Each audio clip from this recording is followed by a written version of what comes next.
시청자 여러분 안녕하십니까? 6월 24일 금요일 굿모닝 YTN 1부 시작합니다. 네, 먼저 오늘의 주요 뉴스부터 정리해드립니다.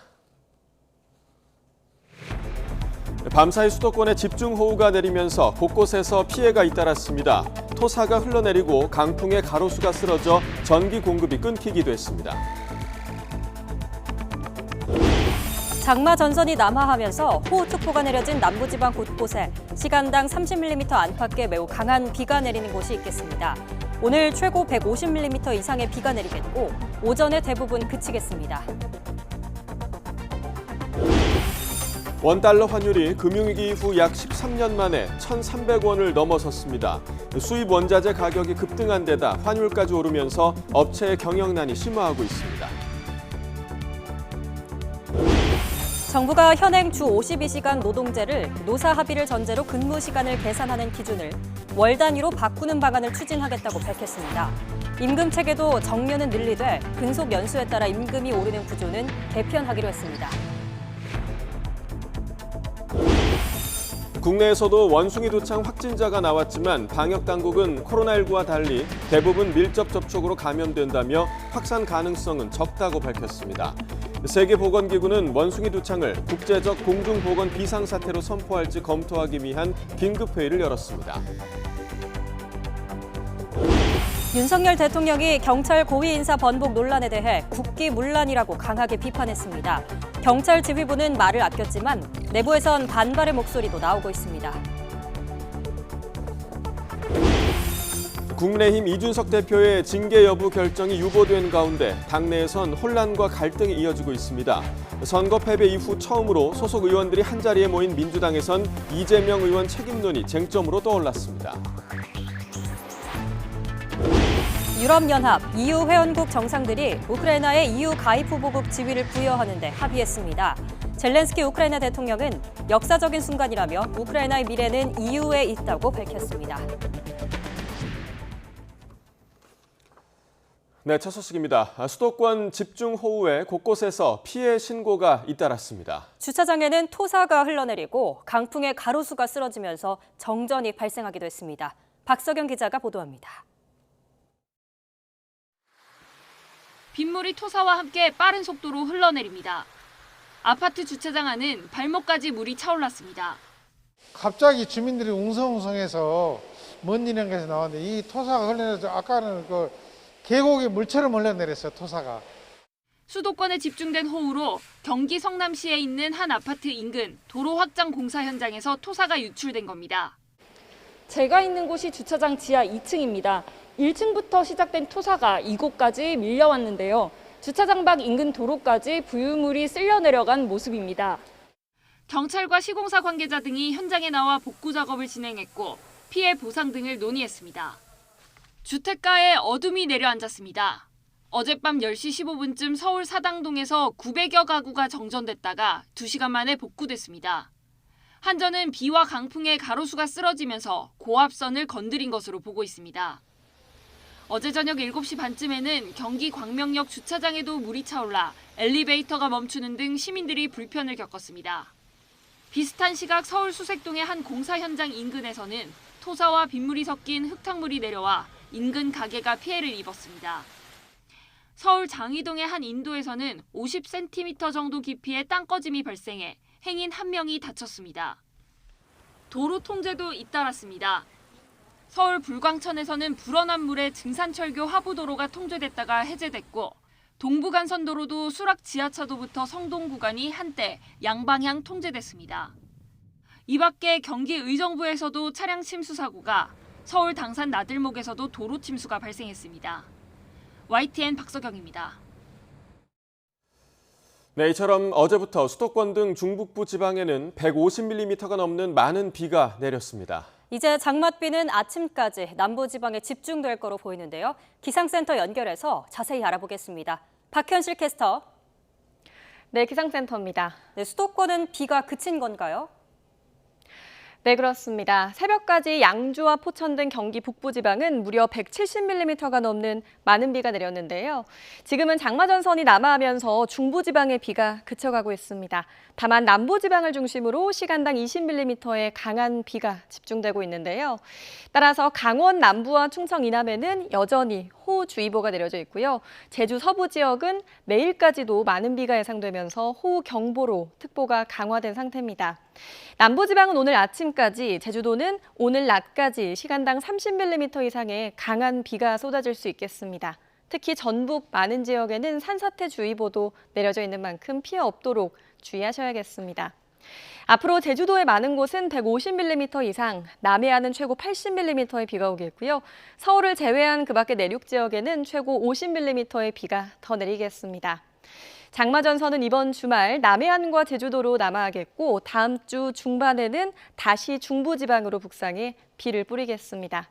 지금까지 기상센터였습니다.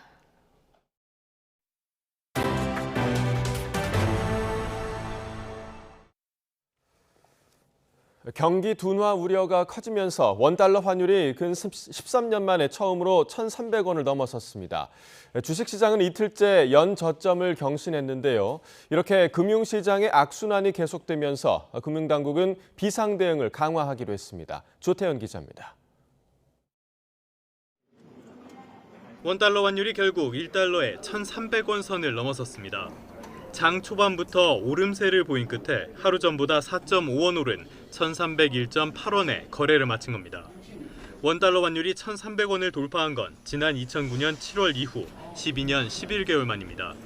고물가와 이에 따른 기준금리 인상으로 경기 침체 우려가 커진 게 안전자산 선호 심리에 불을 붙였습니다.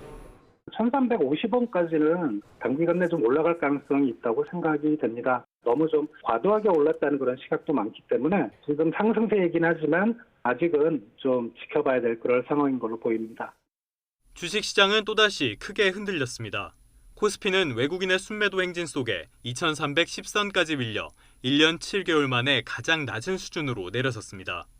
코스닥 지수는 이틀 연속 4% 넘게 폭락하며 710선으로 추락했습니다. 그리고 물론 이제 저점이 되면은 해외 투자자들이 다시 들어와서 투자 수익을 노리려고 하겠지만 저점이 어딘지 모르고 하방 리스크에 대한 여전히 불확실성이 굉장히 큰 상태이기 때문에 자본 유출이 조금 이루어지고 있는 것들이 아니냐. 금융시장의 불안이 이어지자 금융당국에 비상이 걸렸습니다. 우선 기존의 점검 회의를 대응 태스크포스로 확대 개편해 대응 점검 체계를 더욱 강화하기로 했습니다. 금융시장과 금융산업 현황뿐 아니라 가계부채, 부동산 기업 등 실물 부문까지 촘촘하게 리스크를 점검하고 필요한 대응을 선제적으로 추진해 나가겠습니다. 또 금융회사의 부실 발생을 막기 위해 선제적으로 자금을 지원할 수 있는 제도 도입을 추진한다는 방침입니다. YTN 조태현입니다. 네, 이처럼 천정부지로 치솟는 고환율에 수익성이 악화된 수입업체들은 그야말로 비상입니다. 특히 중소기업들은 우크라이나 사태로 이미 원자재 가격이 급등할 대로 급등한 상황에서 환율까지 오르면서 이중고를 겪고 있습니다. 이승윤 기자가 현장에 다녀왔습니다. 수도권에 있는 한 알루미늄 창호업체. 임직원들이 작업에 여념이 없지만 최근 환율 급등으로 마음이 무겁습니다.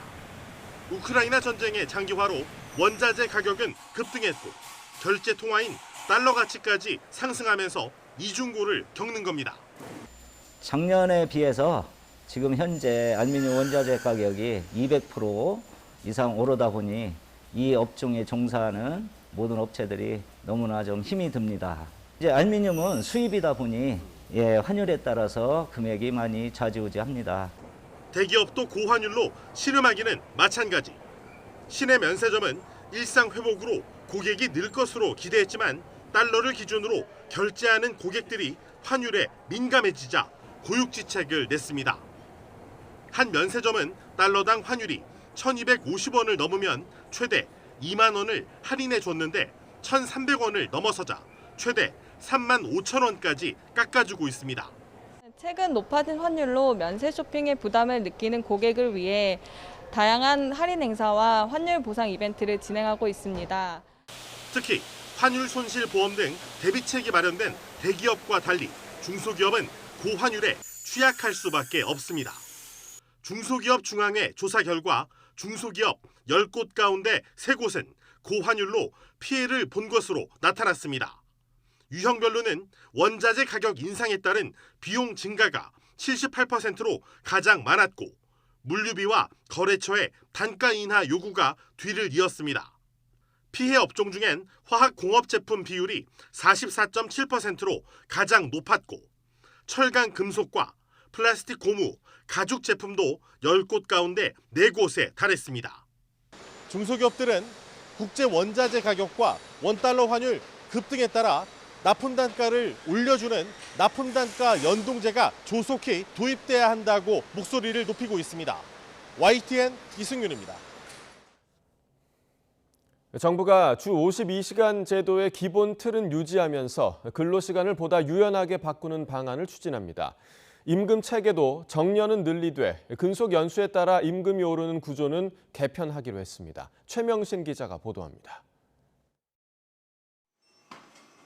눈 보호구를 포함한 다양한 산업안전용품을 생산하는 중소기업입니다. 제3세대 카메라 영상 기술을 합성한 용접면 기술 특허가 세계 시장에서 인정받아 지난해 300억 원의 수출 실적을 올렸습니다. 회사 제품 개발실입니다. 좋은 아이디어가 떠오르면 흐름을 이어가기 위해 밤샘 작업도 불가피하지만 주 52시간제로 흐름이 끊긴다고 호소합니다. 개발이 완료되는 시점에는 약간 좀 바쁜데 이제 아무래도 시간적인 제약이 있으면은 좀 더 높은 퀄리티나 상품성을 좀 더 올리는데 약간 힘든 점이 좀 많이 있습니다. 정부가 주 52시간제로 대표되는 현행 근로시간 제도를 보다 탄력적으로 운영하기로 했습니다. 먼저 주 단위로 관리하는 연장 근로시간을 월 단위로 관리하는 방안이 추진됩니다. 작년 4월 유연 근로제가 보완되었지만 절차와 요건이 쉽지 않아 활용률이 10%에도 미치지 못하고 있습니다. 오히려 현장에서는 주 52시간을 넘겨 일할 수 있는 특별 연장 근로를 불가피하게 요청하는 실정입니다. 업무량이 많을 때 추가 근무를 하고 업무량이 적을 때 저축했다가 휴가로 쓰는 근로시간 저축 계좌제와 현재 연구개발 분야에만 3개월로 인정하고 있는 선택적 근로시간제의 확대도 추진합니다. 근속연수에 따라 임금이 오르는 연공성 임금체계에 대한 전면 손질도 예고했습니다. 직무에 따라 임금을 지급하는 직무급제 도입이 정년 연장이나 합리적 임금체계 도입에 도움이 될 수 있다는 입장입니다. 미국형 오네트워크와 같이 풍부한 임금 정보를 제공하는 한국형 직무별 임금 정보 시스템을 구축하고 개별 기업에 대한 임금 체계 개편 컨설팅을 확대하는 한편 정부는 각계 전문가로 구성된 미래노동시장 연구회를 다음 달부터 4개월간 운영해 구체적인 방안을 마련하기로 했습니다. 하지만 근로시간 제도 개편은 근로기준법 개정 사항으로 여소야대 국면에서 국회 문턱을 넘기 쉽지 않을 거란 전망이 나오고 있습니다. YTN 최명신입니다. 이와 관련해서 노동계는 강하게 반발하고 있습니다. 한국노총은 성명을 내고 정부의 정책 목표는 사용자 단체의 수건 과제들일 뿐이며 주 단위로 관리하는 연장 근로시간을 월 단위로 확대하는 건 아무 제한 없는 초장시간 노동을 허용하겠다는 것이라고 비판했습니다.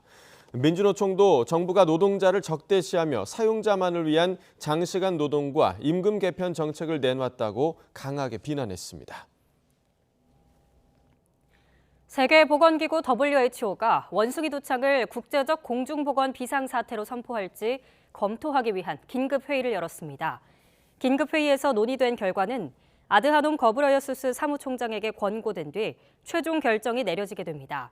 공중보건 비상사태는 세계적으로 유행하는 질병과 관련해 WHO가 발령하는 최고 수준의 경보 단계입니다. 원숭이 도창 국내 첫 번째 확진자, 우리나라 입국 당시에 증상은 있었지만 공항 검역대를 아무 일 없이 통과했죠. 원숭이 도창은 잠복기가 3주가량으로 긴 데다 피부 병변의 위치가 노출 부위가 아닐 경우 발견이 힘들어서 검역 관리에 사실상 속수무책이라는 지적이 나오고 있습니다. 김평정 기자입니다. 원숭이 도창 국내 첫 확진 환자는 인천공항 입국 직후 피부 병변 등 증상이 있다며 질병관리청에 스스로 신고했습니다. 그러나 공항 내 검역대는 통과한 상태였습니다. 정부는 곧바로 원숭이 두창 관련 검역 기준을 강화했습니다. 원숭이 두창 발생 상위 5개 국가인 영국과 스페인, 독일, 포르투갈, 프랑스에서 입국할 때 발열 기준을 37.5도에서 37.3도로 강화했습니다. 또 유럽 등지의 27개국에 대해 다음 달 1일부터 연말까지 6개월 동안 검역 관리 지역으로 지정해 관리합니다. 그러나 첫 확진자의 입국 당시 체온은 37도로 강화된 기준으로도 걸러내지 못합니다.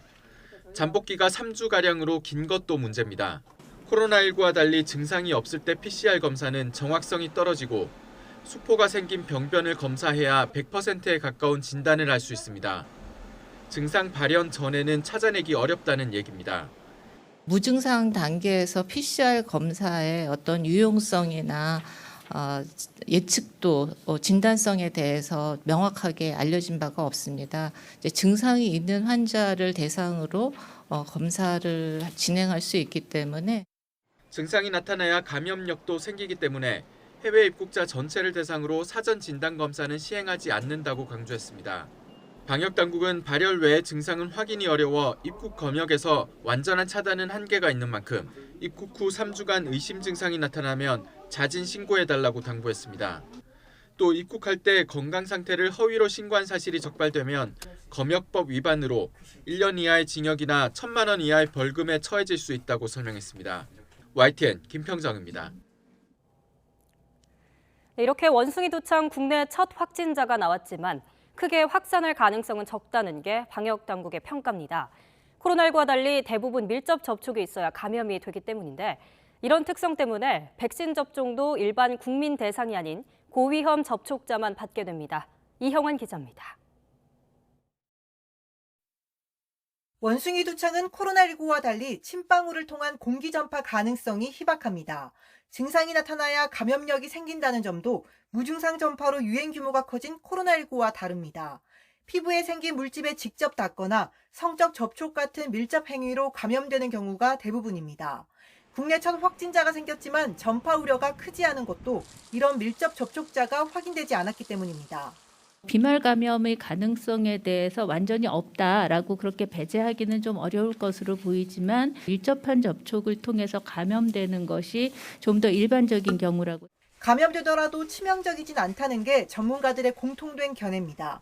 세계보건기구가 최근 파악한 치명률은 3에서 6%로 높지만 의료체계가 잘 갖춰진 국내 상황을 고려하면 1%에 못 미칠 것이란 분석이 우세합니다. 실제로 풍토병으로 자리 잡은 아프리카 외에는 관련 사망자가 나오지 않았습니다.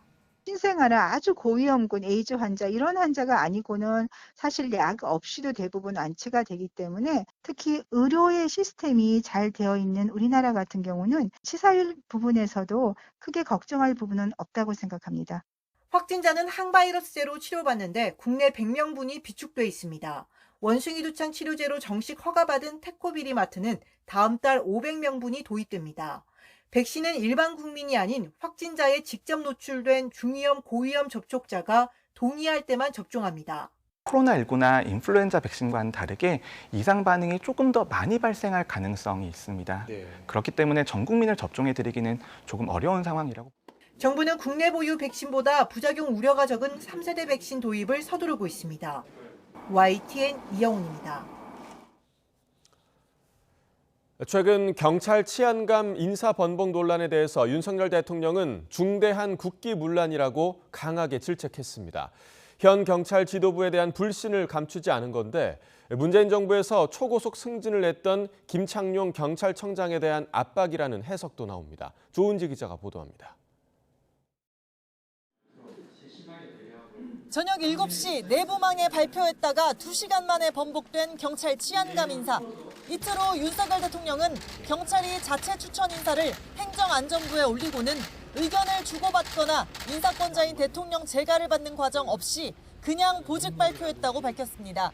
단호한 모습으로 국기문란이라는 표현까지 써가며 경찰을 강하게 질책했습니다. 아주 중대한 국기문란 아니면은 이거는 어이없는 공무원으로서 할 수 없는 그런 과오라고 볼 수 있습니다. 출근길 짧은 문답에서 윤 대통령은 국기문란을 2차례나 언급했습니다.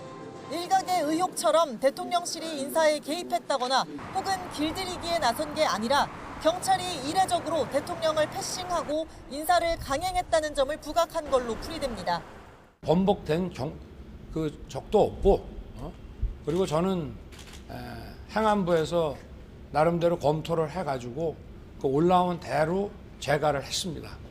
공교롭게도 경찰 통제 논란이 있는 권고안이 발표된 날 인사 번복 사태가 벌어져 대통령실은 단순 행정착오라기보다는 경찰의 조직적 반발로 인식하는 기류가 뚜렷합니다. 김창룡 경찰청장에 대한 견제이자 압박이라는 해석도 힘을 얻고 있습니다. 김 청장은 참여정부 시절 당시 문재인 시민사회 수석 밑에서 행정관으로 근무했고 문재인 정부에서도 초고속 승진한 인물입니다. 최근 경찰 조직 반발의 핵심인 행안부 내 경찰국 신설에 대해 윤석열 대통령은 검찰도 검찰국이 있다는 말로 일축했습니다. 경찰보다 더 어떻게 보면 중립성과 독립성에 강하게 요구되는 검사 조직도 법무부에 검찰국을 두고 있습니다. 지난해 검경 수사권 조정과 올해 이른바 검수완박 법안으로 경찰 비대화 문제가 제기된 상황에서 확대된 권한을 통제해야 한다는 게 윤석열 정부의 기본 인식으로 보입니다. YTN 조은지입니다. 김창룡 경찰청장은 윤석열 대통령의 국기문란 발언과 관련해 안팎에서 제기된 자신의 거취 문제에 대해 청장으로서의 업무를 소홀히 하지 않겠다고 일축했습니다. 김 청장은 어제 오후 서울 미군동 경찰청사에서 퇴근하며 경찰청장 용퇴 목소리가 나오고 있다는 취재진의 질문에 청장으로서 해야 할 업무와 역할을 소홀히 하지 않겠다는 자신의 입장에는 변함이 없다고 강조했습니다. 다만 윤 대통령이 경찰 치안감 인사 번복 논란을 국기문란이라 규정하며 강하게 질타한 데 대해선 인사부서에서 관련된 설명을 한 것으로 안다고 답하며 구체적인 말을 아꼈습니다. 윤석열 대통령이 인사 번복 논란은 국기문란이라며 경찰을 강도 높게 질타했지만 경찰 내부에선 반발이 더욱더 커지고 있습니다. 경찰국 신설 등 경찰 통제안을 비롯해 치안감 기습 인사와 번복 논란까지 모두 경찰 길들이기 시도로 규정하며 집단 대응에 나서 파장이 예상됩니다. 황윤태 기자의 보도입니다. 정부 서울청사 앞에 경찰관 10여 명이 모여 현수막을 들었습니다. 전국에서 모인 지역경찰 직장협의회 대표들입니다. 이들은 최근 치안감 인사 번복 사태가 행정안전부의 명백한 경찰 길들이기 시도라고 비판했습니다. 경찰 인사 내용을 유출하는 건 중징계 사안인데 2시간 만에 뒤집힌 인사가 발표된 배경엔 보이지 않는 내부 의도가 있다는 겁니다. 경찰 고위 간부 인사를 하루 전날 밤 기습 발표한 이례적 상황도 마찬가지입니다.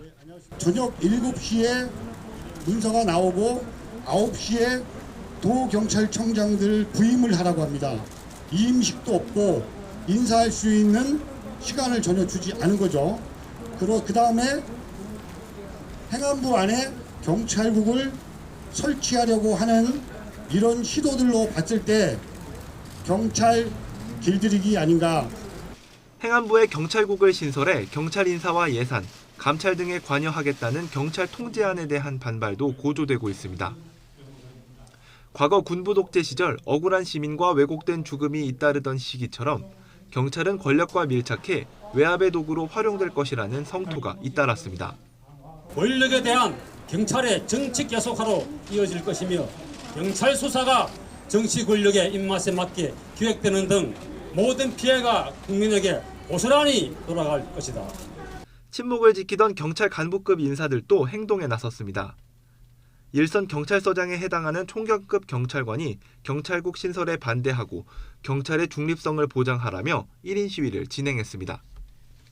국회에서 논의를 해서 그 적법한 절차에 의해서 통제 장치를 마련해 주시면 당연히 저희 13만 경찰관은 국민의 대표인 국회가 만들어 주신 안에 따라서 수긍하고 거기 국민의 명을 받들겠습니다. 반발은 일선 경찰관들로도 번지고 있습니다. 한 경찰 관계자는 대통령 뜻에 반하는 인사안을 내세운 것도 아니고 번복된 인사도 행안부와 조율된 것인데 윤 대통령의 국기문란 언급은 과도하다고 꼬집었습니다. 경찰 내부망에서는 새 정부에서 검찰 출신이 중용되고 있으니 행안부에 신설되는 경찰국 수장에도 검사 출신을 내정해 경찰을 통제하려는 거 아니냐는 의견이 올라오기도 했습니다. 경찰 조직 내부 반발이 잇따르자 김창룡 경찰청장은 이상민 행안부 장관과 최대한 빨리 면담 일정을 잡아 경찰 입장을 충분히 전달하겠다고 진화에 나섰습니다. 하지만 이 장관의 차기 경찰청장 후보군 사전 면담 논란부터 간부 인사 번복까지 경찰 길들이기 논란이 계속 이어지면서 후폭풍은 쉽게 가라앉지 않을 것으로 보입니다. YTN 황윤태입니다. 법무부가 검찰 지휘부 인선을 마무리했지만 정작 검찰 조직을 총괄하는 검찰총장 자리는 2달째 공석입니다. 검찰총장 없이 대검 참모들 인사까지 단행하며 총장 패싱 비판이 커지고 있지만 윤석열 대통령은 검찰총장이 식물총장이 될 수 있겠느냐며 논란을 일축했습니다. 손유정 기자입니다. 윤석열 정부 출범 이후 첫 검찰 고위 간부 정기 인사를 단행한 법무부. 이른바 특수통뿐 아니라 공안통도 대거 약진한 가운데 일부 형사 공판 전문 검사도 중용한 인사란 평가가 나옵니다. 그러나 한동훈 법무부 장관 취임 직후 단행했던 원포인트성 인사로 범위를 넓히면 이른바 검찰 빅4는 모두 윤석열 사단으로 채워졌습니다. 공석인 검찰총장을 대신해 검찰 조직을 이끄는 이원석 대검찰청 차장검사도 윤석열 대통령이 검찰총장 시절 대검 기획조정부장을 맡은 대표적인 윤라인입니다. 문제는 김호수 전 총장이 물러난 뒤 2달 가까이 새 총장 인선을 위한 후보추천위원회 구성조차 마무리되지 않은 상태란 겁니다. 검찰총장의 참모인 대검 주요 보직까지 총장 없이 새로 채워지며 총장 패싱 논란이 불거지자 윤 대통령은 이렇게 반박했습니다. 검찰총장이 식물이 될 수 있겠습니까? 인사 권한을 대폭 부여를 했기 때문에 아마 우리 법무장관이 이런 능력이라든지 이런 것들을 감안해서 대통령실 관계자 역시 검찰청법에 따라 검찰총장이 없을 때는 직무대행 의견과 논의하면 된다며 법적으로 문제가 없다고 부연했고 직무 대리를 맡고 있는 이원석 대검차장도 거들었습니다. 법무부와 여러 의견을 놓고 인사안에 대해서 충분하게 협의를 했고 서로 간의 존중과 인정의 토대 위에서 여러 차례 소통 노력을 했습니다. 하지만 윤 대통령은 앞서 검찰총장 시절 추미애 전 법무부 장관이 자신과 협의 없이 단행한 인사에 대해선 정반대 입장을 여과 없이 드러내기도 했습니다. 인사권도 하나도 없는 사람입니다. 밖에서 다 식물총장이라고 그러지 않습니까? 인사도 완전히 배제됐는데. 윤 대통령은 법무부 중심의 인사가 계속되면서 수사 독립성이 훼손되는 것 아니냐는 지적에도 장관이 아닌 청와대가 간섭하느냐의 문제라며 수사가 진행되면 외부에서 간섭할 수 없다고 선을 그었습니다. 하지만 총장 인선이 늦어지는 것을 두고 허수아비 총장을 세우려 한다는 해석이 나오는 가운데 윤 대통령과 한 장관 휘하의 검찰직할 체제가 현실화할 거란 우려도 제기됩니다. 검찰 내부에서도 이번 인사를 두고 윤 대통령 등과의 인연이 결정적이었다는 의견과 능력을 고려한 탕평 인사라는 엇갈린 평가가 나옵니다. 조만간 부장 차장검사 등 검찰 중간 간부 인사도 단행될 예정이라 인사 잡음을 잠재울 수 있을지 주목됩니다. YTN 손유정입니다. 국민의힘 이준석 대표는 윤리위가 자신에 대한 징계 여부 판단을 미룬 데 대해 기우제식 징계를 하려는 것 아니냐고 비판했습니다. 이 대표의 측근들 역시 윤리위를 향해 일제히 비판을 쏟아내면서 당내 혼란이 이어지고 있습니다. 이경국 기자입니다. 2주 뒤 다시 징계 논의를 앞두게 된 국민의힘 이준석 대표는 윤리위를 강한 목소리로 비판했습니다. 경찰 수사든 뭐든 새로운 사실이 나오길 기다리는 기우제식 징계냐는 겁니다. 다음 이제 당 개혁 준비하고 이렇게 한다고 했는데 벌써 한 달 가까이 동력 갉아먹고 윤리가 그런 정치적 상황을 고려해서 하는 건 아니겠지만은 굉장히 정치적으로는 아쉬운 시기들이 흘러가고 있는. 윤리위에 참고인으로 출석했다가 징계 논의 대상이 된 김철근 당대표 정무실장은 자신에 대한 징계 절차 개시는 규정을 어겨 무효라며 반발했습니다. 이준석 대표 측근들을 중심으로는 윤리위가 당을 해치고 있다, 정치적 쿠데타를 벌이고 있다는 등의 격앙된 반응이 쏟아졌습니다. 국민과 당원이 뽑은 당 대표를 9명의 윤리위원이 결과적으로 탄핵시키는 정치적 불순한 의도를 갖고 있는 쿠데타다 이렇게 생각하고 있습니다. 반면 지도부 일부에서는 이준석 대표를 겨냥한 듯한 원칙론 발언도 나왔습니다. 팬덤 정치와 내로남불, 각종 성범죄에 대한 무분별한 용인이 더불어민주당의 패착이라는 전문가들의 진단 역시 타산지석으로 삼아야겠습니다. 당 내홍이 격화될 조짐을 보이자 권성동 원내대표는 당이 하나가 돼야 한다며 자제를 부탁했습니다. 당원과 국민들께서 우려하시는 부분은 잘 인식하고 있습니다. 이럴 때일수록 당이 하나가 돼서 이 민생 경제 위기를 극복하는 데 힘을 모으겠습니다. 윤리위 내부에서는 이 대표 측의 강한 반발에 이해할 수 없다는 반응도 나오고 있습니다. 윤리위가 어떤 판단을 내릴지 아직은 예측이 쉽지 않은 가운데 다음 달 7일 최종 결론이 나오기까지 국민의힘 내부의 혼란과 갈등은 계속될 전망입니다. YTN 이경국입니다.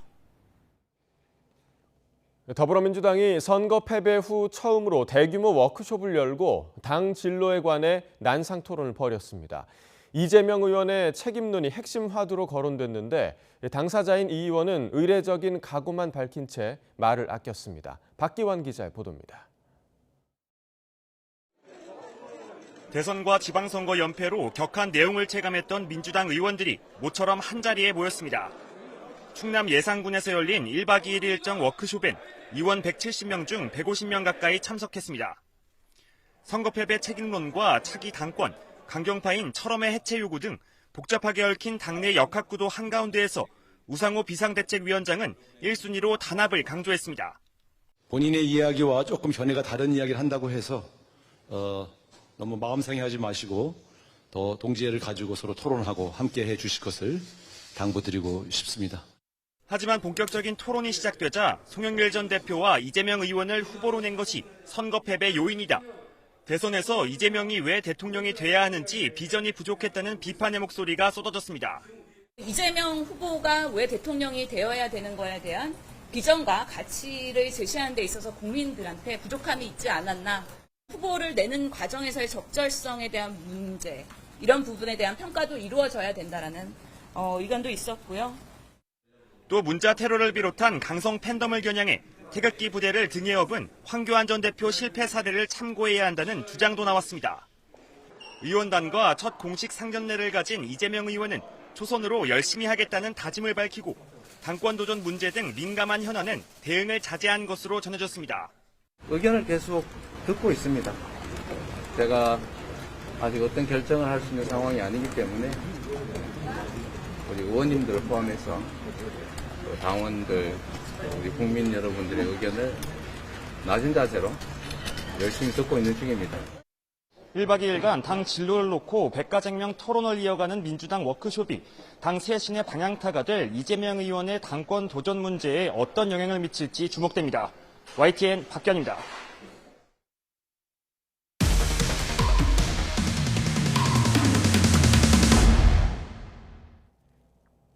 서울 강남에서 택시에 탄 승객이 운전 중인 기사를 무차별 폭행했다가 경찰에 붙잡혔습니다. YTN이 당시 영상을 확보했는데 정말 큰 사고로 이어질 뻔한 아찔한 상황이었습니다. 안동준 기자의 단독 보도입니다. 깜깜한 새벽, 택시기사가 한 여성 승객을 태우고 운전하고 있습니다. 그런데 승객이 불쑥 택시기사에게 말을 걸더니 아무나 붙잡고 씨 왜 달리시는 거예요? 아가씨 대기 가는 거예요 집에. 갑자기 소리를 지르며 운전대를 뺏으려 듭니다. 위험하게 없어요. 아요. 네? 아니 받아. 아니 나가 받아. 아니. 발길질하고 욕설을 하는가 하면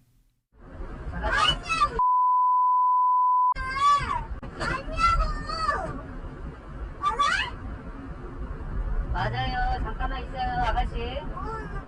운전기사를 주먹으로 마구 때리기도 합니다.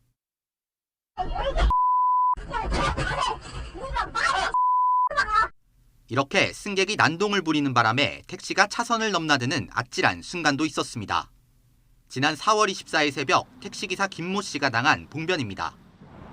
김 씨는 10여 분간 구타를 당하면서도 3km를 운전한 끝에 이곳에서 차를 겨우 세웠습니다. 예기치 못하게 당한 무차별 폭행에 김 씨는 뒷목과 어깨, 허리 등을 다쳐 전치 3주 진단을 받았습니다. 운전 중이라 어떻게 뭐 정차할 수 있는 공간도 없었고 생각만 해도 충격적이어서 한 5일 정도는 일을 아예 못했어요.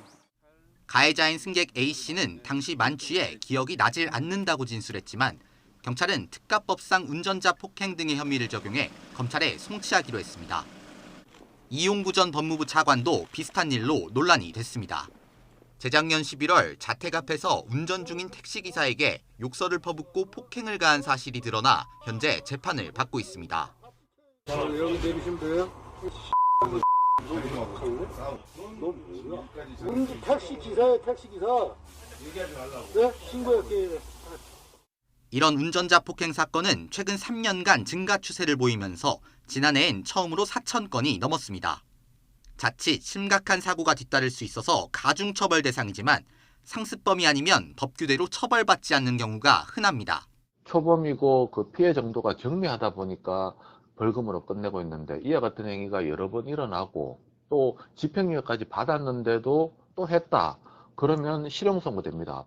그런 만큼 앞으로는 운전자 폭행에 대해 더욱 강력히 처벌하고 택시 내 보호 격벽 설치가 필요하다는 지적에 힘이 실리고 있습니다. YTN 안동준입니다.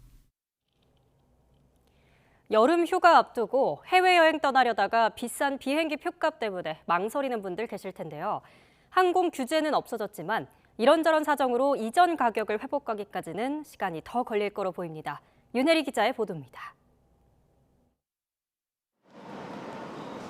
공항이 다시 여행객들로 북적입니다. 코로나19로 미뤄왔던 해외여행을 떠날 수 있다는 설렘이 가득합니다. 1년 만에 여행 가는 거고 좀 오랜만에 여행이라 설레는 것 같아요. 하지만 천정부지로 치솟은 비행기 표값은 혀를 내두르게 합니다. 이번에 예약할 때도 굉장히 비쌌는데 이번에 해외여행 가면서 또 다른 해외여행도 계획을 해보려 했는데 비싸다 보니까 갈 엄두가 안 나더라고요. 그래서 좀 저렴해지면 좋을 것 같습니다. 최근에 알아보니까 180만 원 적어도 많으면 200만 원 넘어가서 코로나 전으로 비하면 거의 배로 뛴 것 같아요. 코로나19 이전 100만 원대였던 뉴욕행 비행기표는 최저가가 200만 원 중반으로 2배 넘게 치솟았습니다. 여름철 성수기를 앞두고 오는 7월 인천국제공항의 하루 평균 비행기 운항 신청 건수는 343편으로 이번 달에 비해 68% 증가했습니다. 하지만 여전히 코로나19 이전과 비교하면 3분의 1 수준입니다. 지난 8일 항공 규제가 해제된 이후 항공사들은 부지런히 운항 편수를 늘리고 있지만 여름 휴가철 부쩍 늘어난 수요를 감당하기엔 역부족입니다. 국제선 운항 회복률이 아직 코로나19 이전 대비 20% 수준입니다. 대형 기제 투입과 함께 7월 증편을 통해 총 34개 노선에 대해 주 162회 운항에 공급석 확대에 더욱 노력할 예정입니다. 국제 유가 폭등으로 인한 유류 할증료 부담도 커졌습니다. 대한항공과 아시아나항공의 오는 7월 국제선 유류 할증료는 이번 달보다도 크게 올라 역대 최고가를 기록했습니다. 상황이 이렇다 보니 상대적으로 저렴한 여행사 패키지 상품이 인기를 끌고 있습니다. 전세기 상품을 운영하고 있는데요.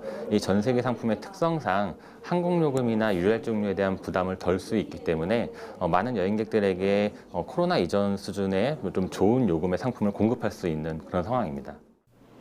국제선 항공료가 예전 수준으로 되돌아가려면 올해 4분기는 돼야 한다는 전망이 나옵니다. YTN 윤혜리입니다. 유럽연합 EU 회원국들이 우크라이나에 가입 후보국 지위를 부여하는 데 합의했습니다. 샤를 미셀 EU 정상회의 상임의장은 벨기에 브뤼셀에서 열린 정상회의에서 27개 회원국 대표가 우크라이나와 몰도바에 후보국 지위를 주기로 했다고 밝혔습니다. 볼로디미르 젤렌스키 우크라이나 대통령은 소식이 알려진 뒤 트위터를 통해 특별하고 역사적인 순간이며 우크라이나의 미래는 EU에 있다고 말했습니다. 미국 등 서방 국가들과 각을 세우고 있는 중국, 러시아가 인도, 중국, 남아프리카 공화국을 대상으로 동조 세력 확보에 나섰습니다. 푸틴 러시아 대통령은 이른바 브릭스를 중심으로 독자 경제권을 구축하자고 제안하기도 했습니다. 강성옥 기자입니다. 중국과 러시아, 인도, 남아공, 브라질 정상이 참가한 가운데 제14차 브릭스 정상회의가 영상으로 열렸습니다. 회의를 주재한 시진핑 중국 국가주석은 냉전적 사고와 집단 대결을 지향하고 제재 남용에 반대한다고 말했습니다. 서방의 대러시아 제재에 반대의 뜻을 피력하고 미국의 중국 포위망 구축을 비판한 것입니다. 尽管国际形势风云变幻，但开放发展的历史大势不会变，携手合作共赢挑战的愿望也不会变。 푸틴 러시아 대통령은 한 발 더 나아가 브릭스 5개 국가의 독자 경제권 구축을 추진하자고 제안했습니다. 브릭스가 인구 30억 명, 글로벌 GDP의 25%, 무역의 20%, 외화 보유액의 35%를 차지하고 있다면서 서방에 맞서 자체적인 경제권을 구축할 수 있다고 주장했습니다. 아울러 서방의 금융 제재에 대항해 브릭스 회원국 간 국제 결제 시스템을 구축하고 기축 통화 창설도 모색하자고 목소리를 높였습니다. И, конечно, только на основе честной и взаимовыгодной кооперации можно искать выходы из той кризисной ситуации, которая сложилась в мировой экономике из-за непродуманных, эгоистичных действий отдельных государств. 브릭스 정상들은 회의를 마친 뒤 베이징 선언을 채택했습니다. 베이징 선언은 우크라이나 전쟁과 관련해 양 당사국의 담판을 지지한다고 밝혔지만 미국과 유럽 등 서방이 러시아에 부과한 제재에 대해선 아무런 입장을 밝히지 않았습니다. 중러 양국이 제재 반대 입장을 밝혔지만 나머지 세 나라의 동의를 얻지는 못한 것으로 풀이되고 있습니다. YTN 강성욱입니다. 윤석열 대통령이 나토 정상회의 참석을 앞두고 있는 가운데 미국은 나토가 러시아뿐 아니라 중국에도 공동 대응할 것임을 분명히 했습니다. 중국은 아시아 국가들의 나토 참여에 반발하고 있는데요. 베이징에서 강성욱 특파원이 보도합니다. 네드 프라이스 미국 국무부 대변인은 한국이 나토의 회원국은 아니지만 중요한 동맹이라고 밝혔습니다. 한국을 포함한 인도태평양 동맹과 나토는 모두 규칙에 기반한 질서를 추구한다고도 강조했습니다. 프라이스 대변인은 러시아뿐 아니라 중국이 나토가 직면한 공동의 도전이라고 규정했습니다.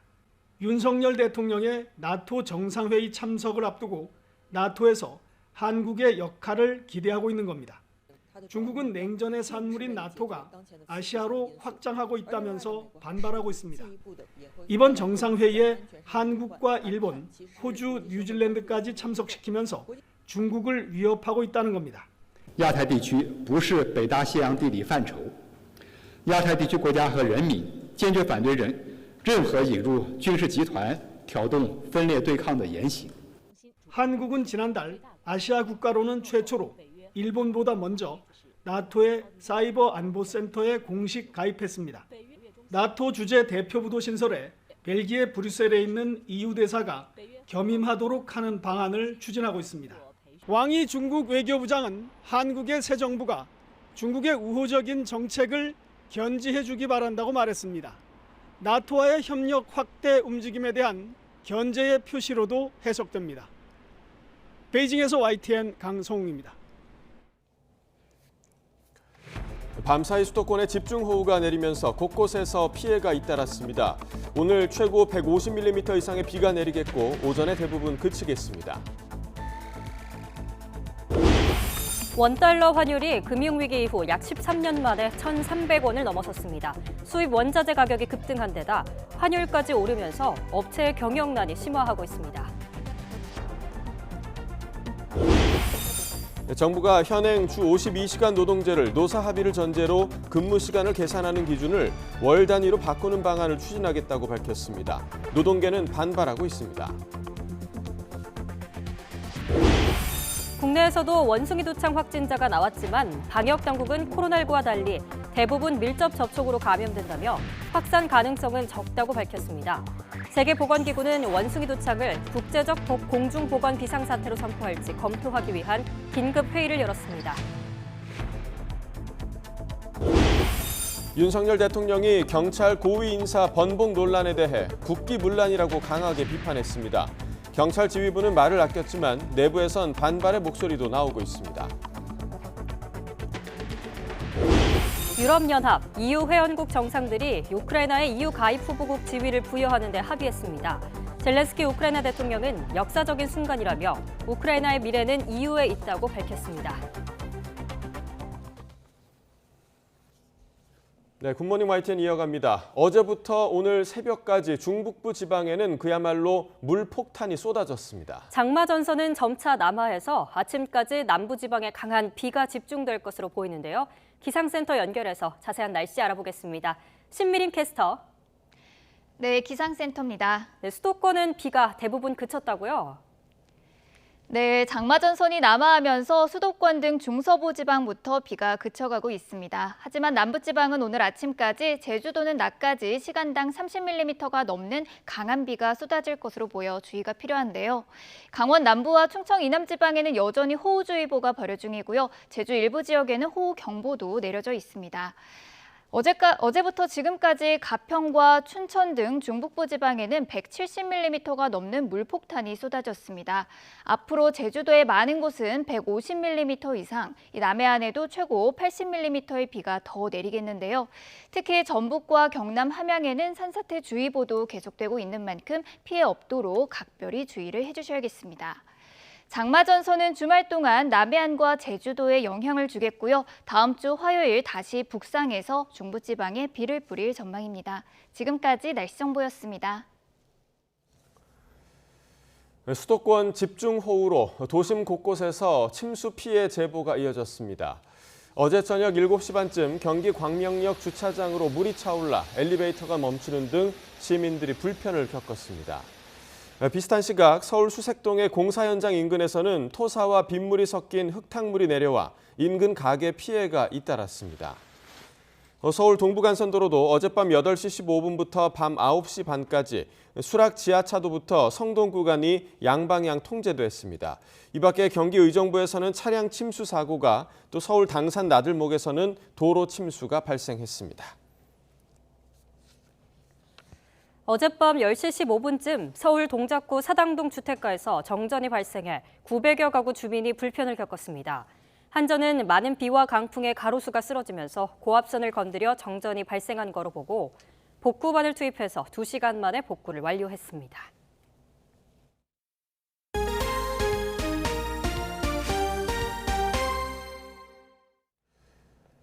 원달러 환율이 약 13년 만에 처음으로 1,300원대에서 마감했습니다. 서울 외환시장에서 환율은 4.5원이 오른 달러당 1,301.8원에 거래를 마쳤습니다. 미국이 강도 높은 긴축에 나선 데 이어 경기 침체 가능성을 인정하면서 안전자산 선호 심리가 더 강해진 것으로 풀이됩니다. 원달러 환율이 1,300원대에서 마감한 건 지난 2009년 7월 13일 이후 12년 11개월 만에 처음입니다. 코스피와 코스닥은 이틀 연속 연저점으로 추락했습니다. 코스피는 28.49포인트, 1.22% 내린 2,314.32에 장을 마쳤습니다. 지난 2020년 11월 2일에 2,300.16 이후 1년 7개월 만에 가장 낮은 수준입니다. 코스닥 지수는 4.36% 급락한 714.38에 마감하며 이틀 연속 4%대 하락률을 기록했습니다. 네, 앞서 정부가 구두로 개입을 했지만 환율 시장을 안정시키진 못했습니다. 추경호 경제부총리는 시장을 안정시키기 위해 노력하겠다고 밝혔는데요. 직접 들어보시죠. 전 세계적인 인플레이션에 따른 통화 긴축 가속화 및 이로 인한 경기 침체 우려 등으로 달러 강세가 계속되면서 원달러 환율 상승세도 지속되고 있고 주요국 여타 통화도 달러 대비 약세를 보이고 있습니다. 정부는 환율 상승에 따른 시장 불안 등 부정적 영향이 최소화될 수 있도록 필요시 시장 안정 노력을 실시하는 한편 시장 내 수급 불균형을 완화하기 위한 정책적 노력도 병행할 계획입니다. 정부가 현행 주 단위로 관리하는 연장 근로시간을 노사 합의를 전제로 월 단위로 관리할 수 있게 하는 등 근로시간 제도 개선을 추진하기로 했습니다. 이정식 고용노동부 장관은 기업별, 업종별로 경영 여건이 복잡 다양해지는 만큼 현행 주 52시간 제도도 탄력적으로 대응할 수 있어야 한다는 의견이 꾸준히 제기되고 있다며 합리적인 방안을 검토하겠다고 밝혔습니다. 이 장관은 해외 주요국을 보더라도 주 단위 초과 근로 관리 방식은 찾아보기 어렵고 젊은 세대를 중심으로 이른바 워라밸이 중시되면서 근로 시간을 자율적으로 결정하게 해달라는 요구도 지속적으로 확산하고 있다고 덧붙였습니다. 이와 관련해 노동계는 강하게 반발했습니다. 한국노총은 정부의 정책 목표는 사용자 단체의 수건 과제일 뿐이라며 주 단위로 관리하는 연장 근로시간을 월 단위로 확대하는 건 아무 제한 없는 초장시간 노동을 허용하겠다는 거라고 비판했습니다. 민주노총도 정부가 노동자를 적대시하며 사용자만을 위한 장시간 노동과 임금 개편 정책을 내놓았다고 강하게 비난했습니다. 네, 이런 가운데 경영계가 내년도 최저임금 최초 요구안으로 올해와 같은 9,160원을 제시하면서 노사 간의 본격적인 줄다리기가 시작됐습니다. 노동계가 앞서 내놓은 최초안은 1,890원으로 경영계의 요구안과 1,730원, 18.9% 차이가 납니다. 최저임금위원회 사용자위원들은 제6차 전원회의에서 내년 최저임금을 올해 수준으로 동결할 것을 요구했습니다. 최저임금 심의는 노동계와 경영계가 각각 제출한 최초 요구안을 놓고 그 격차를 좁히는 방식으로 진행됩니다.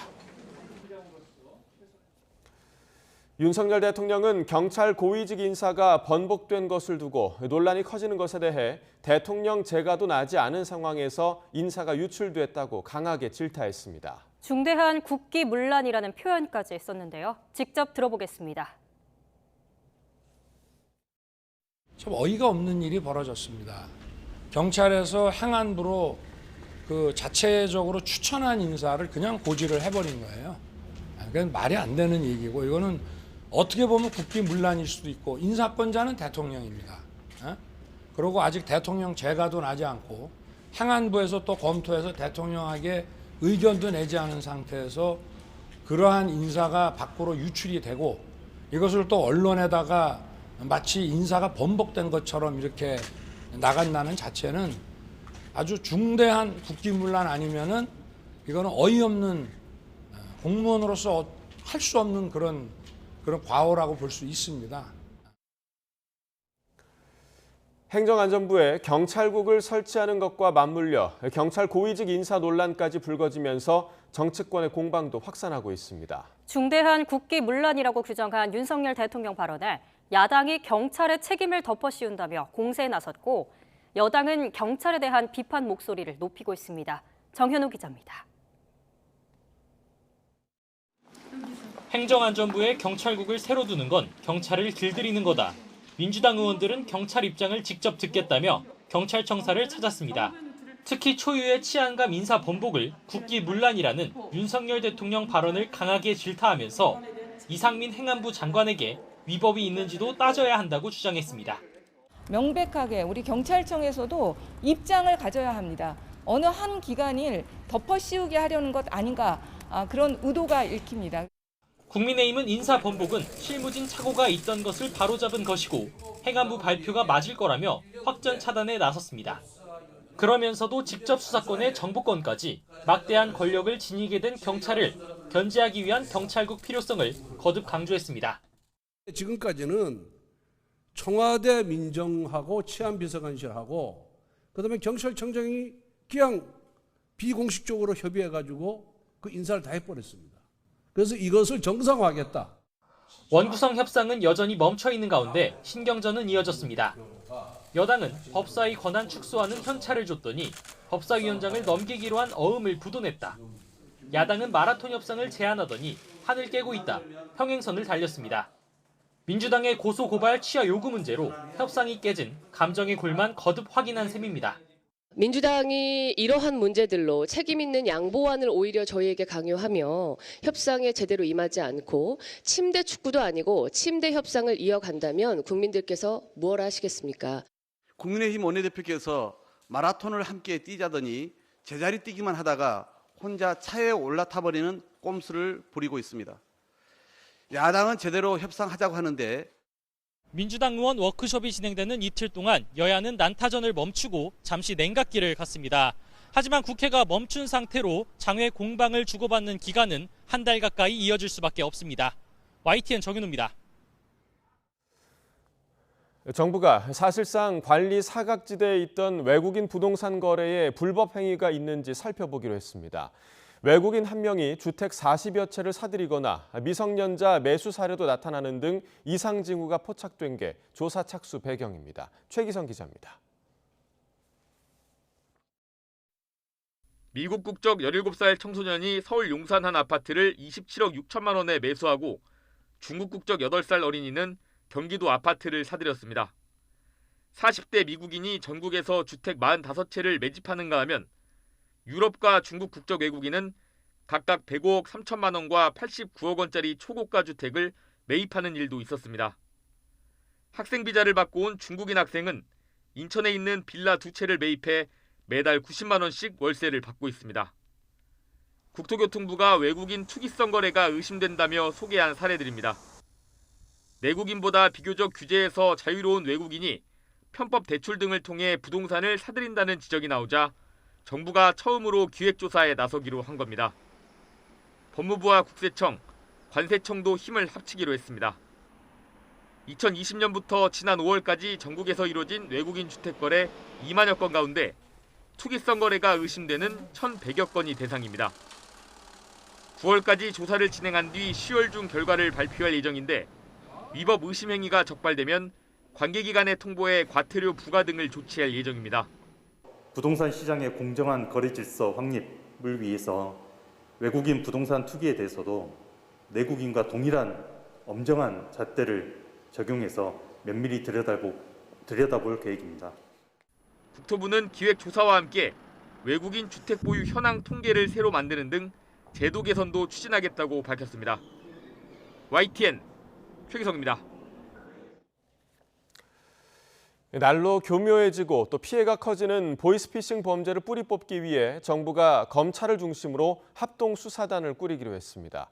처벌이 가중되는 범죄단체 조직죄를 적극 적용하고 특히 조직의 우두머리는 최고 무기징역까지 구형한다는 방침입니다. 우철희 기자입니다. 수사기관 사칭부터 서울중앙지방검찰청의 합동수사부 이윤주 수사관입니다. 가족번호로 돈을 달라는 전화까지 엄마라고 딱 떠서 받았는데 약간 흐느끼는 소리? 흐느끼는 소리로 큰일 났다. 날이 갈수록 신종수법이 늘어나고 보이스피싱 피해 뒤 목숨을 끊는 일까지 벌어지자 정부가 칼을 빼들었습니다. 검찰과 경찰, 금융당국 등이 함께 보이스피싱 범죄 정부 합동수사단을 꾸려 대대적인 단속과 강력한 처벌에 나서기로 한 겁니다. 실제로 보이스피싱 피해는 늘고 있지만 붙잡히는 범죄자는 되려 줄고 있습니다. 피해 금액은 매년 증가해 지난해에는 7,700억 원이 넘지만 정작 검거 인원은 2019년 이후 감소세로 바뀌어 지난해에는 전년 대비 33% 넘게 줄어든 2만 6천여 명에 그쳤습니다. 이에 검찰은 보이스피싱 조직의 최말단부터 최상위 우두머리까지 철저하게 밝혀서 사기보다 형량이 가중되는 범죄단체 조직죄를 적극 적용하고 우두머리는 최고 무기징역, 단순 가담자도 중형을 이끌어낸다는 방침입니다. 말단 현금 수거책부터 콜센터 직원, 총책 등에 이르기까지 철저히 수사하고 아울러 보이스피싱 사기뿐만 아니라 범죄단체 조직 가입, 피해금 해외 반출, 대포통장, 대포폰 유통, 조세 포탈 범행에 대해서도 서울 동부지방검찰청에 꾸려지는 합수단은 차장 부장검사급인 고검검사급을 단장으로 검사 5에서 6명과 수사관을 합쳐 20명 규모로 검찰 수사팀을 구성해 규모가 큰 사건을 위주로 최소 1년을 운영한다는 계획입니다. 경찰도 상응하는 인력이 참여할 예정인데 다만 검찰은 검수완박으로 인해 직접 수사가 불가능한 사건을 합수단의 형식을 빌려 모두 도맡겠다는 것 아니냐는 비판엔 선을 그었습니다. 저희가 한 도둑을 10사람이 못 막는다고 하지 않습니까? 원래 이렇게 검찰과 경찰은 서로 힘을 합쳐서 국민들의 기본권 보호하고 재산 보호해주는 역할을 하는 겁니다. 그래서 그런 모범적인 선례가 되도록. 이와 함께 정부는 올해 안에 보이스피싱 통합 신고 대응센터도 설립해 그동안 흩어졌던 신고 접수와 처리를 한 곳에서 맡기로 했습니다. YTN 우철입니다. 1조 6천억 원 규모의 금융 피해를 낸 라임 자산운용 환매 중단 사태 핵심 피의자 이종필 전 라임 부사장이 2심에서 1심보다 가벼운 징역 20년을 선고받았습니다. 서울고등법원은 이 전 부사장에게 징역 20년과 벌금 48억 원을 선고했습니다. 또 같은 혐의로 기소된 원종준 라임 대표에게는 1심과 같은 징역 3년과 벌금 3억 원을 선고했습니다. 이 전 부사장 등은 라임이 투자한 인터내셔널 인베스트먼트 그룹 펀드에 부실이 발생해 수익이 나기 어려운 상황임을 알면서도 이를 숨기고 펀드를 판매한 혐의 등을 받습니다. 술에 만취해 운전 중인 택시기사를 마구 때린 30대 승객이 경찰에 붙잡혔습니다. 경기 분당경찰서는 특정범죄 가중처벌법상 운전자 폭행과 공무집행 방해 등의 혐의로 30대 여성 A씨를 체포해 조사했습니다. A씨는 지난 4월 24일 새벽 귀가하던 택시 안에서 운전 중인 기사를 발로 차는 등 폭행하고 출동한 경찰을 밀친 혐의를 받습니다. 경찰 조사에서 A씨는 택시기사를 폭행한 사실은 인정했지만 당시 술에 만취해 폭행 과정이 기억나지 않는다고 진술한 것으로 알려졌습니다. 중국에서 살인개미로 불리는 맹독성 해충인 붉은 불개미가 확산하는 가운데 국내에서도 곳곳에서 발견돼 방역당국이 긴급 방제에 나섰습니다. 방역당국은 충북 옥천군의 한 물류 창고와 부산항 컨테이너 터미널에서 최근 붉은 불개미가 발견돼 방어벽을 설치하고 소독 약제를 살포하는 등 확산 방지를 위한 긴급 조치를 시행했습니다. 앞서 지난 13일과 21일 각각 광양항과 평택항에서도 붉은 불개미가 발견돼 당국이 방제에 나섰습니다. 붉은 불개미에 쏘이면 불에 타는 듯한 통증과 함께 가려움증 증세가 나타나며 심하면 어지러움증 등의 과민성 쇼크가 발생하기도 합니다. 2차 발사에서 성공한 누리호는 앞으로 4차례 실용 위성을 쏘아 올릴 계획인데 누리호 3차 발사부터는 주요 진행 과정을 민간 기업으로 이관할 계획입니다. 누리호 6차 발사가 끝날 때는 제작부터 발사 운영까지 전체를 맡는 한국판 스페이스X 같은 발사체 전문 기업을 완성한다는 방침입니다. 이성규 기자입니다. 두 번째 시도에서 발사에 성공한 누리호 개발에는 국내 300여 개 기업이 참여했습니다. 이들 기업은 각각 엔진과 탱크, 동체 제작과 총조립 등을 맡았는데 설계와 개별 기업 관리는 한국항공우주연구원이 담당했습니다. 쉽게 말해 부품별로 주어진 도면대로 만든 겁니다. 하지만 내년 초 예정인 누리호 3차 발사부터는 이 같은 항우연의 역할을 민간 기업이 맡습니다. 정부는 올 하반기 체계종합기업 한 곳을 선정해 발사체 설계와 제작, 시험과 발사 운영 등 전주기를 총괄 운영하는 기업으로 키울 계획입니다. 내년 초 발사 예정인 누리호 3호기는 이미 개발됐기 때문에 체계종합기업은 발사 운영 과정에 참여해 발사 운영 노하우를 배웁니다. 체계종합기업이 선정되면은 그 항공우주연구원이 가진 기술을 자연스럽게 민간으로 이전하게 되겠습니다. 이전을 해서 3차 발사 때부터 발사 운용, 그리고 4차 발사 때부터는 제작부터 체계종합기업이 좀 주도로 가고 4차 발사부터는 발사체 제작도 총괄하게 되는데 6차 발사가 끝날 무렵에는 제작에서부터 발사 운영까지를 독자적으로 수행할 것으로 기대하고 있습니다. 발사대 시설이나 설비는 기존 나로우주센터를 이용할 계획이지만 조립동은 기업의 공장을 활용할 수도 있습니다. 조립동 같은 경우는 이제 나로우주센터에서 조립을 이제 할 수도 있고, 그다음에 기업 자체가 보유한 공장에서도 할 수가 있을 것 같은데, 뭐 그 부분은 기업 선정하면서 아마 결정을 해서 이렇게 진행을 할 것 같고요. 정부는 이런 과정을 통해 중장기적으로 국내 발사체의 해외 진출 경쟁력을 확보할 계획입니다. 민간 우주산업 시대를 앞당길 체계종합기업 후보로 현재로서는 한국항공우주산업 카이와 하나 에어로스페이스 등이 유력하게 거론되고 있습니다. YTN 사이언스 이성규입니다. 한국형 발사체 누리호 성공에 이어 보다 정확한 위치 정보를 제공하는 한국형 항공위성 1호가 발사에 성공했습니다. 내년부터 서비스가 본격화되면 지금보다 20배 이상 정밀한 위치 정보가 가능해집니다. 보도에 박홍구 기자입니다. 남미 기아나 크루 우주센터, 현지 시각으로 저녁 6시 50분쯤 맹렬한 불꽃과 함께 항공위성 1호기가 발사됐습니다. 위성 발사는 대전 항공우주연구원에서도 생중계돼 원희룡 국토교통부 장관 등이 지켜봤습니다. 위성은 보호덮개 분리와 1단 로켓 분리 등의 과정을 거쳐 발사 성공이 확인됐으며 12일 뒤 정지 궤도에 오르게 됩니다. 지구의 자전 속도와 똑같이 이제 회전하기 때문에 항상 우리나라의 한반도 상공에서 신호를 주고받을 수 있도록 되어 있는 겁니다. 국내 기술로 개발한 항공위성 서비스 카스는 전파 굴절로 인한 GPS의 오류를 큰 폭으로 줄여줘 오차 범위가 최대 1.6m에 불과합니다. 이에 따라 내년부터 본격 서비스가 시작되면 내비게이션과 자율주행, 도심 항공교통 등 위치 기반 서비스 산업에 큰 도움이 될 것으로 보입니다. 예를 들어서 1차선에서 사고가 나가지고 1차선은 멈춰 있고 2차선, 3차선은 정상적인 주행이 가능할 때 1차선은 사고가 났으니까 2차선, 3차선을 주로 사용을 하라고 한 2km 전방에서 미리 가이드를 해준다면 우리나라는 2014년부터 1,280억 원을 들여 세계에서 7번째로 고정밀 항공 위치 정보 위성 시스템을 개발했습니다. 이를 위해 지상에는 기준국 7개와 위성통신국, 통합운영국이 각각 2개씩 세워졌습니다. 항공, 모빌리티, 앞으로 일상생활에 대혁명을 일으켜서 국가의 발전, 삶의 질 개선, 그리고 일자리의 창출. 이번에 발사한 위성은 말레이시아 방송위성을 임차해 중계기를 탑재하는 방식이지만 오는 2025년과 2027년 발사할 2, 3호기에는 국내 기술이 더 많이 들어갈 예정입니다. YTN 박홍구입니다. 대통령실이 청와대 국민청원을 완전히 없애고 새로운 소통 창구로 국민제안을 만들었습니다.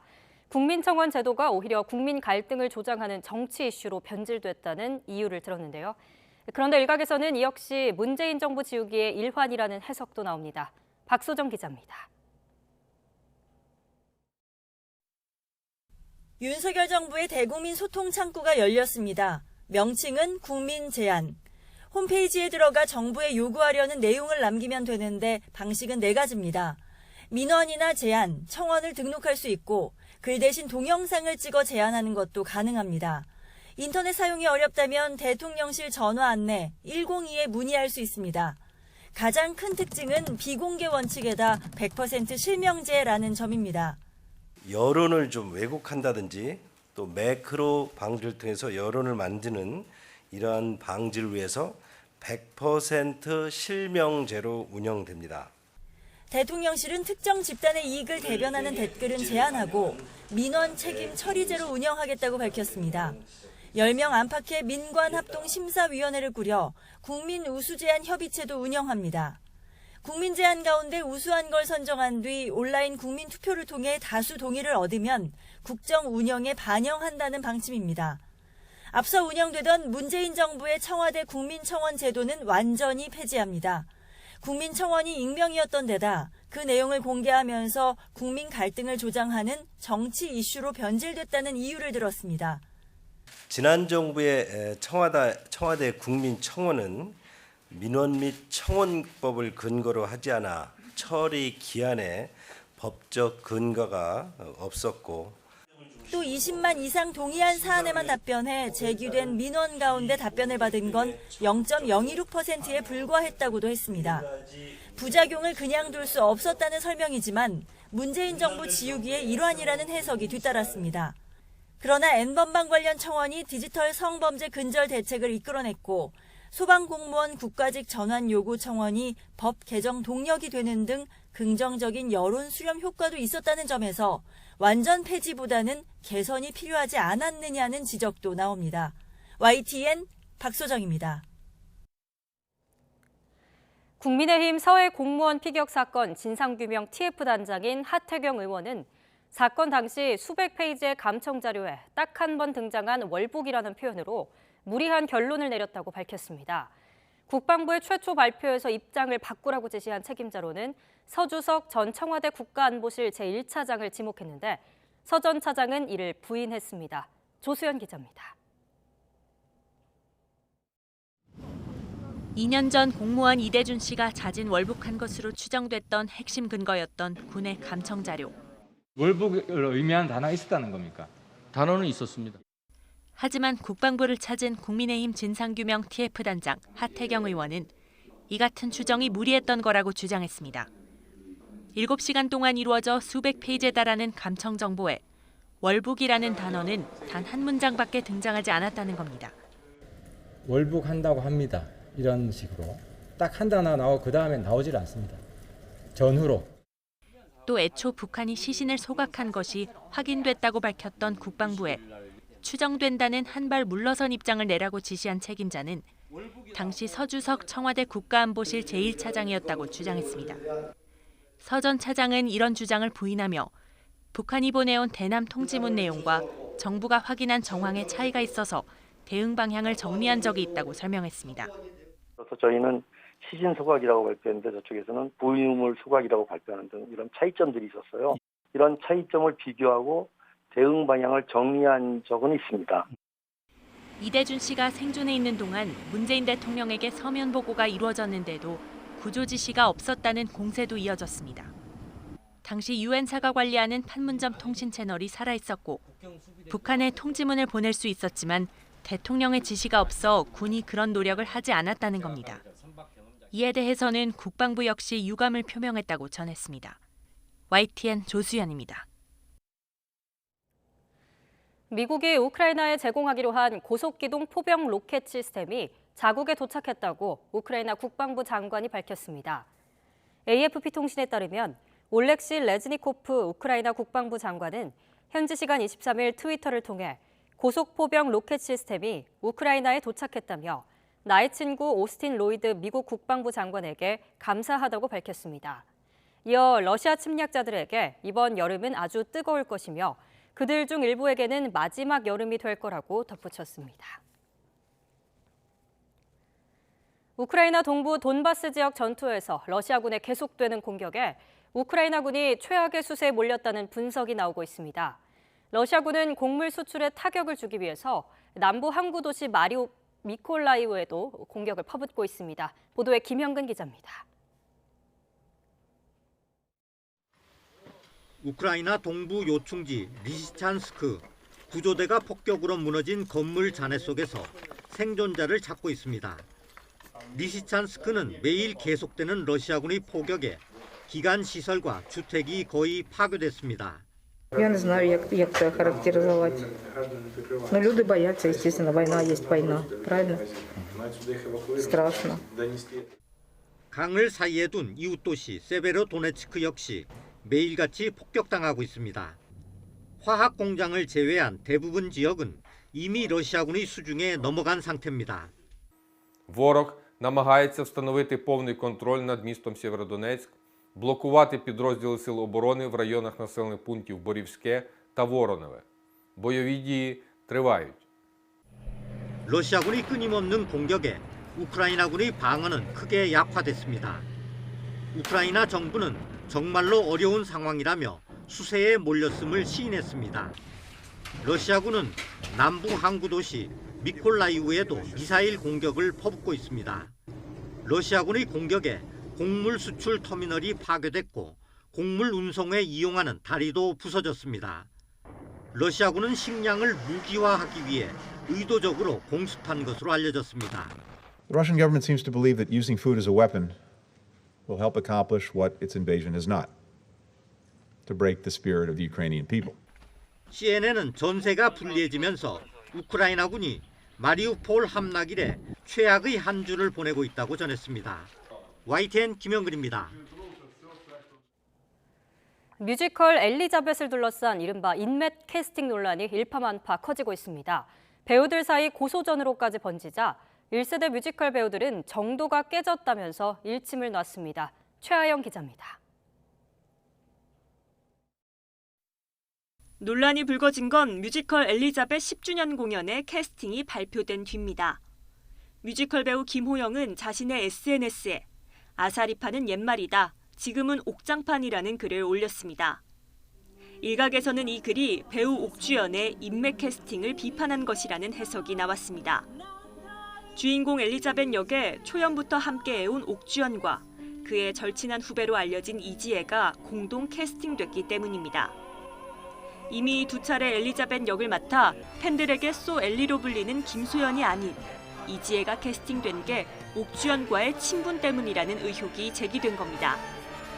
이에 옥주연은 SNS에 사실관계 없이 주둥이와 손가락을 놀린 자는 혼나야 한다고 경고한 뒤 배우 김호영과 누리꾼 2명을 명예훼손 혐의로 경찰에 고소했습니다. 사태가 커지자 1세대 뮤지컬 배우인 박할린과 최정원, 남경주는 정도가 깨졌다고 일침을 놨습니다.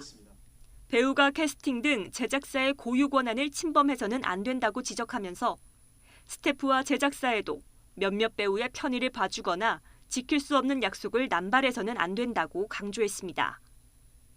그러면서 불공정과 불이익이 있다면 바뀔 수 있도록 같이 노력하겠다고 덧붙였습니다.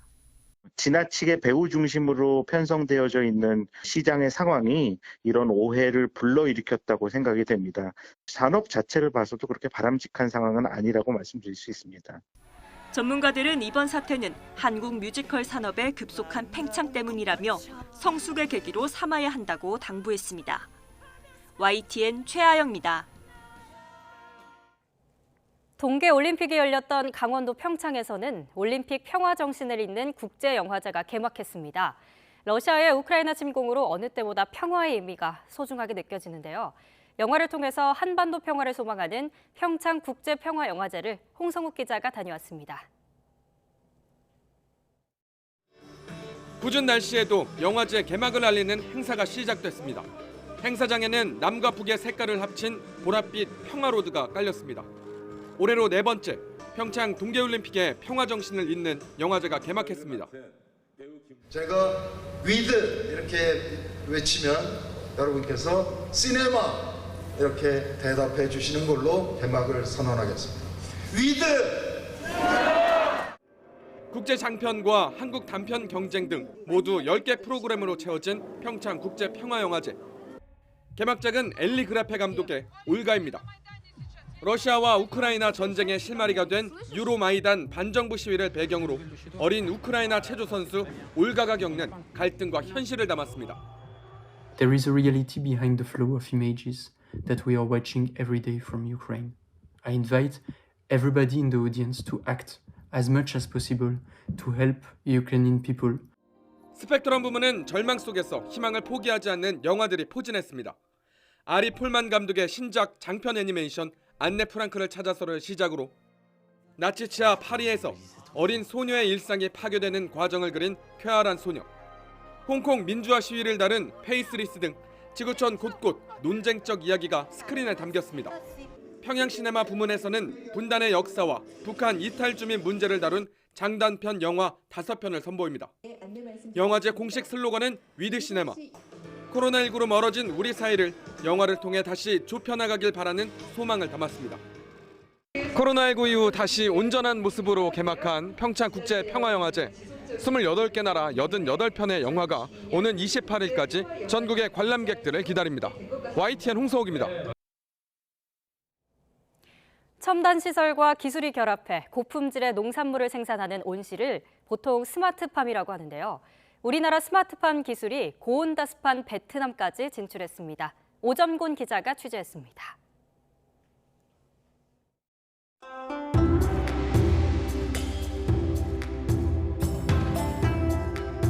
요즘 낮 최고 기온은 섭씨 37도에서 38도. 소나기까지 자주 내려서 고온다습한 베트남 하노이에 이례적으로 비닐하우스 온실 14동이 들어섰습니다. 베트남에서 인기가 좋은 한국산 딸기 품종 고스를 재배하는 시설인데 대부분 한국산 자재가 사용됐습니다. 날씨가 더운 곳이라서 이 온실의 모든 시스템은 냉방에 초점이 맞춰져 있습니다. 뿌리 근처에 있는 온도를 낮게 형성하기 위해서 냉수를 칠러를 통해서 만들어서 전체적으로 이제 회전하는 방식으로 햇빛을 차단하는 이중 차광막에 통풍을 위한 환기 시스템도 갖췄습니다. 무엇보다도 온도를 낮추기 위해서 온실의 높이를 5m로 국내보다 2배가량 높였습니다. Đây là một cái sự kiện rất đặc biệt để đánh dấu cái mối quan hệ hợp tác trong lĩnh vực nông nghiệp nói riêng và lĩnh vực phát triển kinh tế giữa Việt Nam và Hàn Quốc. 한국농업기술진흥원의 지원으로 설치된 이 온실은 우리나라 업체가 앞으로 5년간 운영한 뒤에 베트남에서 인수하게 됩니다. 스마트팜 실증 온실은 베트남 수출 거점에서 역할을 하고 또 한국 기업에게는 동남아 시장을 진출할 수 있는 거점 역할을 할 것으로 기대하고 있습니다. 이 온실에서 생산되는 한국 딸기는 베트남에서 인기가 높은 한국산 딸기가 수입되지 않는 여름철 등 틈새 시기에 출하될 예정입니다. 네, 베트남은 아주 뜨거운 나라이기 때문에 온도를 올리는 것이 아니라 오히려 낮춰서 적정한 생육 환경을 만들자는 이른바 역발상의 스마트팜인데요. 어떤 효과 그리고 어떤 반응이 나올지 주목됩니다. 베트남 하노이에서 YTN 오점곤입니다.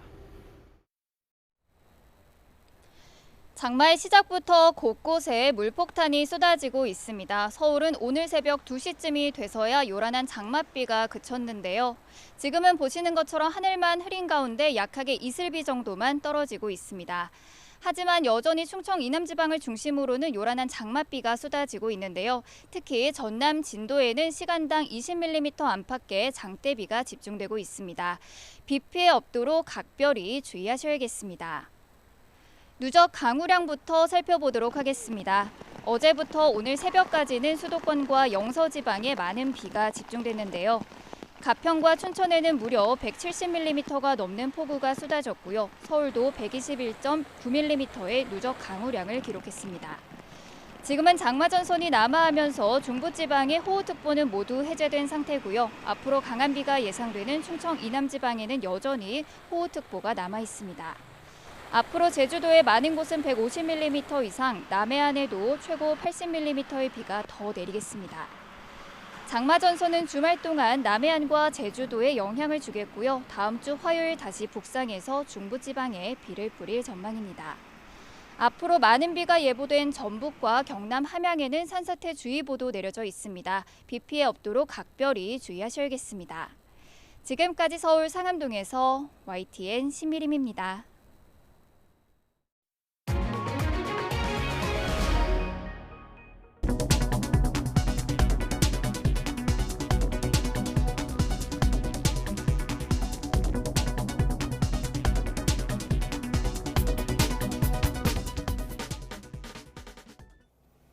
네, 이상으로 굿모닝 YTN 1부를 마칩니다. 잠시 후 2부가 이어집니다. 시청해주신 여러분 고맙습니다.